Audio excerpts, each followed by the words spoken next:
климата в настоящее время представляет собой растущую угрозу в достижении целей устойчивого развития для всего человечества, несмотря на продолжающуюся пандемию коронавируса.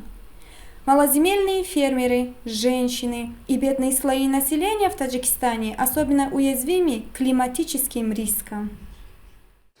солҳои охир хушксолӣ бештар шуда истодааст ва мо деҳқонон дар хоҷагӣ деҳқонӣ зарари калон дида истодаем.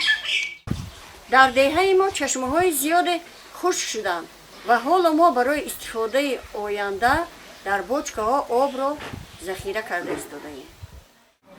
ҳар сол мо ногаҳонии нави иқлимро ҳис карда истодаем, дар айни ҳол гармхонаҳо сохта истодаем.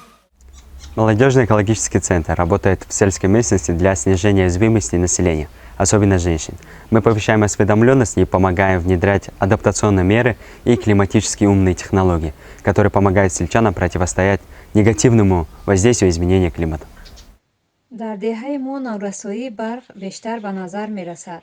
Бо сабаби маҳдуд намудани барқ, бо сабаби садама 3-4 рӯз деҳа бебарқ мемонад. Аз ҳамин сабаб мо кумитаи занҳо як панели афтобӣ барои барқ, 2 гармхона сохтем.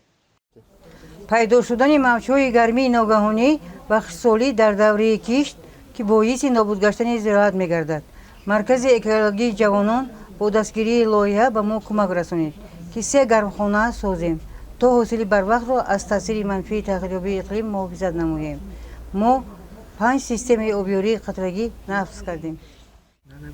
В рамках проекта совместно с женскими группами мы провели оценку климатических рисков и разработали планы по действию и адаптации к изменению климата.